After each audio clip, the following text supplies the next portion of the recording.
Hello and welcome back to Planet Stronghold Colonial Defence. As if we didn't give them cause to hate us though, our mining did wreck their city. I'm sorry, but we didn't even know it was there. If they were more forthcoming, I would have directed our operations elsewhere. Even that might have been forgiven, but before we forget, didn't we capture some for study? Wait, you did what? It was before your time. Mira suggested we capture a Matrix for study, considering we knew so little of them. So you were going to treat them like a lab animal? Shit, you didn't think they'd be a little pissed? That wasn't Mira, that was Schiller. It's obvious in retrospect she wanted to rile up the Matrix. Perhaps, however, viewing the Matrix as test subjects doesn't leave you on the side of the Angels. Which is all the more reason we should give them help. If both sides can forgive each other, this would make it a step forward. Possibly, but this is a large gamble to take in the middle of a war. And do any of you think King Ignis is going to change his mind anytime soon? But if we do nothing... Without knowing the full strength of the Matrix and Discorian troops, I project the chances that Matrix victory are less than 11%. With human intervention, that number approaches the 95th percentile. But it's practically a guarantee we would come to blows with the Matrix again after the Discorian War. Perhaps we can help the Matrix and do something about King Ignis at the same time. What are you suggesting, Galena? What happens if the Matrix King is indisposed? Well, when a Matrix monarch dies, they become rather listless, at least until someone rises up to become the next king. No queens? As far as we can tell, no. However, the females do raise the next generation, and they must be accommodated. So the leadership isn't inherited. Interesting. No, it usually goes to the strongest, both physically and psionically. Needless to say, that also tends to mean the most cunning, untrustworthy bully becomes the new king. So if we dispose of the king, it'd create a power vacuum we could exploit. One slight problem, none of us are strong enough to take down a Matrix, not without a weapon. No, but we have a psionic that I would bet is stronger than King Ignis. She could control them. Wait, me? No, that's wrong on so many levels. Theoretically, I don't see why it wouldn't work. You do know as a general rule the Empire doesn't condone regicide. It would be our little secret. I don't know how you can say that with a straight face, Rigel. I've seen firsthand some of the stuff your special forces pulled. Don't give me that line about approval. No, it'd be tantamount to slavery. I won't have any part of it. None! I hate to say it, but I wouldn't say no in such a hurry. At least until the Discorians are beaten. We could save more lives in the long run, human and Matrix both. It's also the thinking that the Imperialists possess. After all, it was good for the good of the natives. What do you say, Diana? Nope. Let's help the Matrix King. Given your previous actions, don't be surprised if the Matrix still turn on us. Thank you, Captain. If we don't hold ourselves to a higher standard, we shouldn't expect anyone else to. Moral high ground it is. Then at least I'll sleep easier at night. Unless the Matrix pummel you to paste. Then I will quiver easier at night. Mission 28, the Matrix Base. Lucius should consider doing horoscopes. The Matrix dead outnumber the fallen Discorians. En masse, the Matrix are as deadly as an avalanche. Standard operating procedure is to split them up if you can, then bring them down at your leisure. Not to mention the Discorians are able to replace their losses much more effectively. There are some advantages to standardization. Look at the damaged units. They're affecting repairs by dismembering more damaged robots. Yeah, but they have it easy. The Matrix aren't firing lasers at them. I'd like to see them change out a gravitic compensator under a heavy firefight. And you haven't suffered under a boulder storm. I'd like to see how you fare when their warriors start chucking 2-ton rocks. Except there aren't many rocks out here in the desert, not unless the Matrix bring it up from their warrens. Captain, it looks like there's a knot of fighting coming from the southwest direction. It's nothing we can't handle, though I'll admit I would be a lot more optimistic if Lola was at least packing more than a camera. You fight the war your way, I'll do so my way. Except you're doing nothing but observing. Nothing else, I could hook you up with a protection droid. I used to have one. At least until the Drayden hacked into it and wiped out half a platoon I was embedded with on Regulus 4. Besides, your camera looks like it could crack a head or two. We'll be in serious trouble if it gets down to hand fighting. Damn your metallic hide. I will see you broken into pieces yet. Negative. Reports indicate your soldiers are pulling back, destroying the entrances to your caves. Foolish. We will excavate them. Why do you do this? You hate the surface races like us. You should be our brothers in arms. Negative. Origin of components do not allies make. However, integration is possible. And what will it take? I won't bow to anyone. Integration not submission. Why did a chill go down my spine when they talked about integration? Because unless you're a captain, a destroyer at peace is more frightening than one at war. Flesh unit is correct. Current matric model obsolete. Will need re-engineering. Pulverization into component silicon. Superior basis for circuit boards. So that's why they're hitting the Matrix especially hard. They're going to be part of the Discorian war machine. Something wrong, Xavier? Look, I think my stomach just turned. I've been using the Matrix in death. Like they're using the paladrains. Wonder what they could use humans for. Human presence detected. Progenitor detected. Query made. Answer forthcoming. Humans provide no material benefit, insignificant amounts. Bones inferior for supporting warframe. Blood provides negligible lubrication. At least the Discorians won't have much use for our bodies, Griselia. Captain, what are you doing on Matrix land? This fight is ours and ours alone. It would be easier just to let you die. Be glad I don't like doing things the easy way. I will die before asking a surfacer for help. Then we'll make it easy on you. We'll give it to you without you having to ask.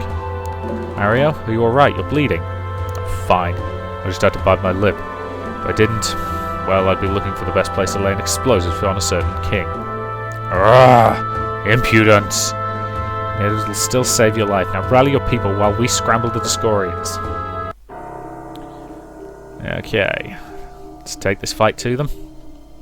Well, we've got some Matrix soldiers, which are potentially useful. Charge, charge, charge. Okay, you knock his shield down. You smack him. And you kill him. Well done. Anyone with a shot remaining, take it. I'm going to save up so I can afford the assault hovercraft, I think. Which is going to mean needing double that, but that's okay, because... Well done. Get the assault hovercraft in, because it's pretty powerful. Fight, fight, fight, fight. And that's victory. Have we proved our intentions, or is there going to be a second fight today? The Steelskins are the greater threat. The Rockborn will ignore you for the greater threat. At least for now. Fine, I'll settle for that.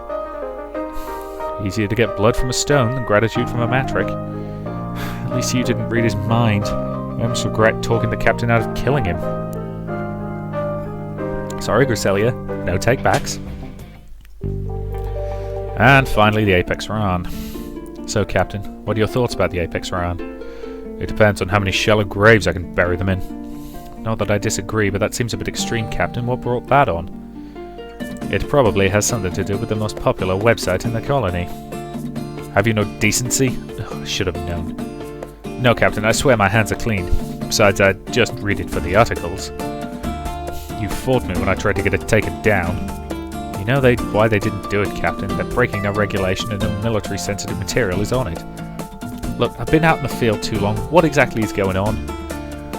After your dialogue with Alpha Shalurix about what he would do if you and your sibling were in his care? Oh shit, don't tell me someone... Rule 34 is alive and well. I have to say, at least the site admin didn't half-arse things. Unless you count those chaps. Let me say, yum. It is an interesting study on the human condition. Right now, there appears to be a virtual war going on between two camps. I thought I'd seen everything, but some of that stuff made me blush. Who appears to be on the winning side? At the moment, there is an almost even split between those on the dialect side and those on the Alina side.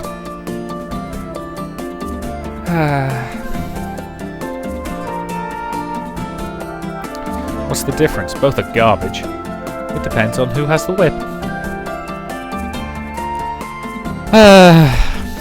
Rule 34. Truly the greatest rule of the internet. On the off chance you've never heard it, Rule 34 is simple. Somewhere on the internet, if there exists a thing, there exists pornography of it. If said pornography does not yet exist, it will exist in the near future. That's what I say. Let the Discorians... That's why I say let the Discorians destroy the hive. That isn't likely, Captain. Unless something changes in the battle's parameters, the Apex Ran are likely to win this engagement. This shouldn't be a surprise. The Apex Ran are really good at war.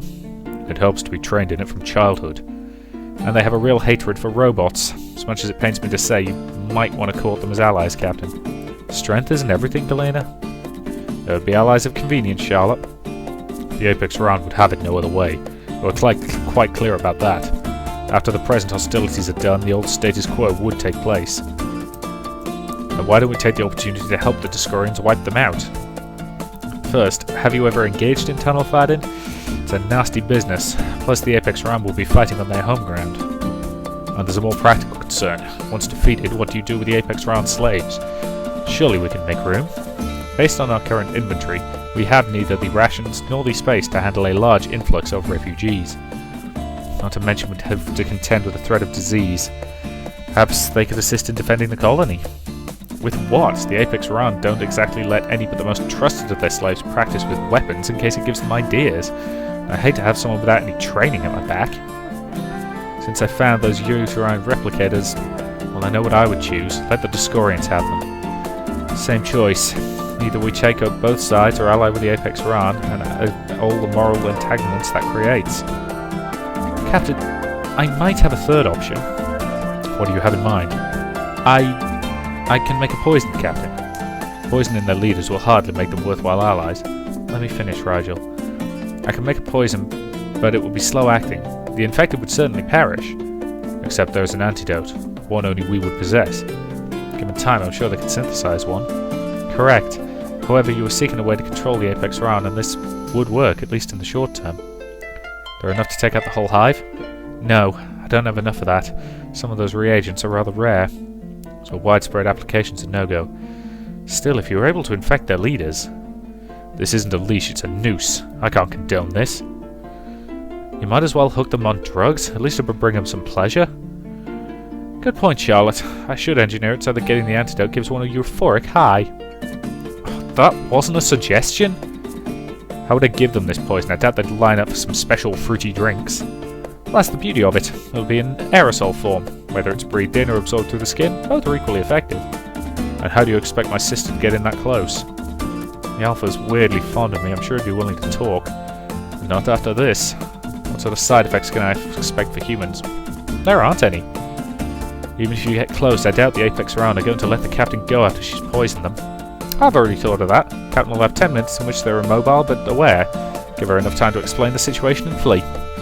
What makes you think the Apex Ran would listen to you after this? Because it would be their leaders' lives if their weakness was found. Assassination is one of the more common methods of advancement in Apex Ran society, after all. It seems dangerous. What do you think, Diana? I'm not a fan of the Apex Ran, but at the same time, I'm not willing to commit genocide. Or, for that matter, you know, what amounts to poisoning someone so you can just give them the antidote, or they, you know... Yeah, basically, I don't approve. Expedience wins out. When this war is over, you might have a future in the diplomatic corps. Better to have them with us than at our backs, I guess. If you're lucky, maybe you convince them to change some of their policies in the future. If it's all the same to you, I don't wish to be among them without company. I am rather fond of my extremities. In that case, we should justify a few upgrades.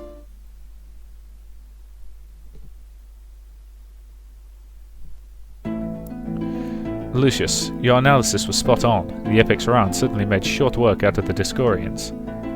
But this attack wasn't serious, not really. The Discorians were testing the Apex Ran's strength. And studying the Apex Ran battle doctrine. Some of their maneuvers got quite intricate. I don't know whether to be impressed or terrified though. The lines of staked Discorian heads are a bit much. That's more gaudy than anything. The Apex Ran are overcompensating for something. The Apex Ran fight wars on several fronts. Demoralizing an enemy is an effective tactic after all. Not to mention it tends to keep their slaves terrified. Well, with that charming image, I think that's a fine point to end this part, and say thank you very much for watching, and I'll see you in the next.